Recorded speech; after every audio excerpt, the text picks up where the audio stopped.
Ahora pasamos a otro tema. Hay un conflicto muy virulento en Perú que tiene en vilo al gobierno peruano de Pedro Castillo.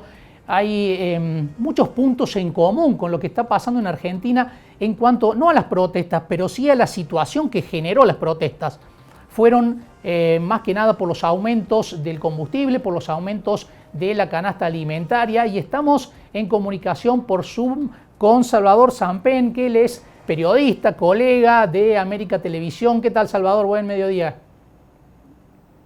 Hola Marcos, ¿qué tal? ¿Cómo estás? Es un gusto poder conversar con ustedes. Igualmente, Salvador. Bueno, contanos un poco, ¿qué situación? Porque no sé si sabes, en Argentina también estamos viviendo un contexto de base muy parecido, con aumentos de combustibles, con escasez de combustibles, con muchos aumentos en los precios de los alimentos. ¿Qué situación están viviendo ustedes? Y sobre todo, ¿no? En Argentina por el tema de la inflación.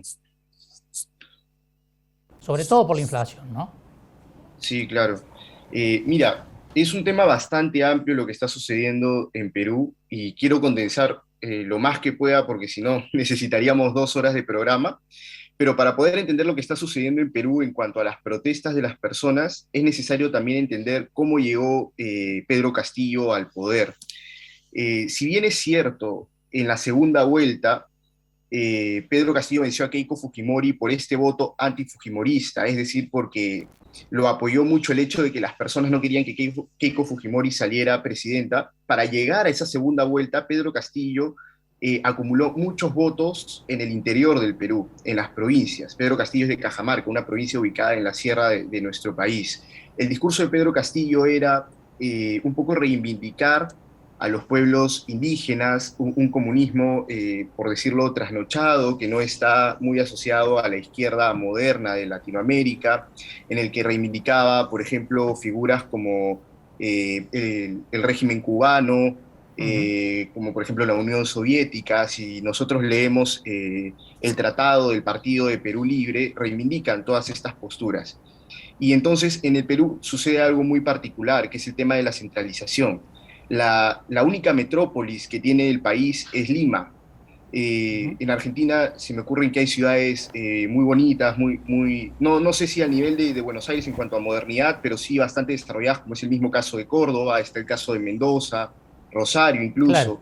En Perú tenemos ciudades como Trujillo, Arequipa, incluso Cusco, que son ciudades grandes, pero están muy alejadas en cuanto a desarrollo y calidad de vida respecto a lo que es Lima. Entonces, debido a esto se ha generado no sé si llamarlo correctamente resentimiento, pero sí sensación de desigualdad a lo largo de los años. Esto no es de ahora, esto viene ya desde hace muchísimos años, y las personas creyeron en Pedro Castillo que él les iba a brindar, o por lo menos asemejar esa calidad de vida en otras ciudades como sucede en la capital. Uh -huh. ¿Qué sucede ahora? Sube el precio de eh, la gasolina de 98 octanos, de 95 octanos, estaba bordeando los 22 soles y es una barbaridad porque antaño, hace unos meses nada más, estaba bordeando los 17 soles, los 16 soles. Entonces es un incremento bastante grande. Los productos de la canasta básica, como es el pollo, como es la leche, las frutas, las verduras, han aumentado incluso en algunos casos hasta el 300-400%. Uh -huh. Entonces, en este contexto de ya desigualdad que se podría ver entre la capital y otras ciudades, si a esto le sumas el aumento de la gasolina, le sumas el aumento del precio de los alimentos básicos, que genera una explosión social. Claro. Entonces, por ejemplo, en Huancayo, que fue la primera ciudad donde se generaron las protestas, ¿qué era lo primero que decían las personas cuando salían a las calles? Pedro Castillo, nos mentiste, nos has traicionado, porque no estás cumpliendo lo que prometiste en la campaña. Entonces, básicamente, así explotaron las protestas. Empezó con los transportistas, se le ha sumado a los trabajadores agrarios y ahora hay decenas de organizaciones de diferentes rubros que están reclamando este hecho. O sea, a la gente en Ica, que es otra de las ciudades donde ha explotado también la convulsión social, o en el caso de Lima también, a la gente no le importa cómo pueda el gobierno hacer que los precios disminuyan. No le interesa la forma, lo único que les importa Uh -huh. es que puedan llevar alimentos a su casa. Este es un tema más largo, podríamos discutir qué medidas Salvador, económicas serían Salvador, correctas para cambiar, pero sí, sí, ¿está escucho. comprometida la estabilidad del gobierno, la permanencia del gobierno? Veíamos algunas declaraciones de integrantes del gabinete del presidente Castillo planteando precisamente que no se puede decir nada con respecto, o no se puede asegurar nada con respecto a la sostenibilidad del gobierno, ¿no? Es que este gobierno nunca ha tenido sostenibilidad.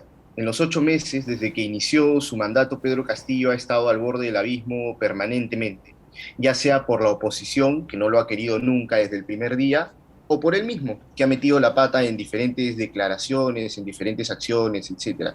Pedro Castillo ya ha pasado por 2 procesos de vacancia presidencial. No obtuvo los votos necesarios el Congreso para poder vacarlo, es decir, destituirlo, pero ya ha pasado por 2 procesos de vacancia en 8 meses de gobierno que lleva nada más. Y, y ahora el Congreso ha aprobado una moción para recomendarle, así se dice legalmente, que renuncie. Entonces ya va por la tercera posibilidad, por la tercera ocasión en la que sería posible que Pedro Castillo deje el poder. El mismo presidente del Consejo de Ministros, Aníbal Torres, dijo el día martes que no descartaba que el gobierno de Pedro Castillo pudiera terminarse en cualquier momento. Es decir, ha dado tantas declaraciones desafortunadas. Por ejemplo, el ministro, cuando aumentó el precio del pollo, dijo, bueno, comamos pescado. Y me hizo acordar mucho a una declaración del gobierno argentino cuando subió el precio de la carne y decían, bueno, hay que comer menos asado. Entonces, ese tipo de declaraciones fastidian mucho a la Sí, población, claro. sobre todo porque no, sienten que los políticos están fuera de la realidad de ellos. En el Perú tenemos 80% de informalidad. ¿Esto qué significa? Que si las personas no salen a trabajar a las calles, no tienen qué comer. Se ganan el pan de cada día, precisamente como dice la cita, cada día. Ujú. Entonces Pedro Castillo decretó inmovilidad social el pasado martes, Así es. es decir, nadie podía salir de su casa, y las declaraciones desafortunadas del ministro de Defensa es, no va a pasar nada porque no coman un día.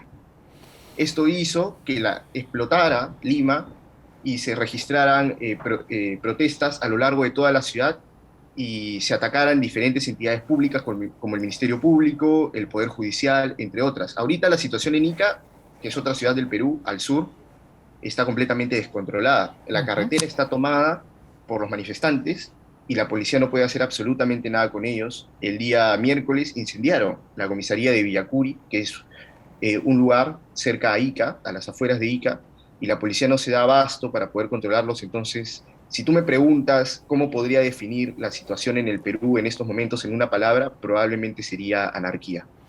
Salvador, muchísimas gracias por este valioso testimonio, por estos minutos con mensaje directo. Ha sido un gusto. Un gusto. El gusto es para mí, Marcos. Gracias, un saludo, muchas gracias. Salvador Sampen, periodista de América Televisión en Perú. Él ha cubierto, está cubriendo para su medio lo que está ocurriendo en Ica. Él mencionaba Ica allí, muy virulento, el paro de transportistas que inició así, ¿no? Que empezó siendo así como un paro de transportistas, se trasladó también a los trabajadores agrarios y después tomó las grandes ciudades, principalmente Lima, donde hubo protestas muy fuertes. Y bueno, ahora lo que está en juego nada más y nada menos es la estabilidad del gobierno de Pedro Castillo, un gobierno de izquierda que nos decía Salvador ha tenido ya 3 oportunidades en las que ha podido o ha corrido el riesgo de colapsar, de no tener la posibilidad de la continuidad a pesar de que solamente lleva 8 meses en el poder. Perú viene de sucesivas crisis que terminaron con los presidentes fuera del poder. Y ahora Pedro Castillo está enfrentando estas protestas que buscó contener con un toque de queda que terminó generando todavía más violencia y más respuesta de parte de la gente. Pero lo preocupante allí, más allá de las características que nos relataba recién Salvador, como por ejemplo que el 80% de la gente si no sale a la calle no come, no tiene ningún tipo de asistencia, es decir que no existe esa red de contención que el Estado argentino sí tiene a través de algunos planes, como por ejemplo la AUH. Más allá de esa particularidad, lo preocupante es el conflicto de base que existe en Perú, que es por los mismos problemas que está evidenciando Argentina en estas semanas, que son el combustible y el precio de los alimentos, que está creciendo muy fuerte en muchas partes del mundo. Argentina está viviendo esa situación, Perú también la está viviendo, lo que ha motivado las protestas y lo que hace que se esté con un ojo mirando detenidamente la situación social, porque también puede ser muy compleja. Lo dijo el kirchnerismo, ¿no? Lo dijo el gobernador Axel Kicillof y ayer Roberto Feletti. Se está en una situación que se puede poner muy fea si no se buscan soluciones.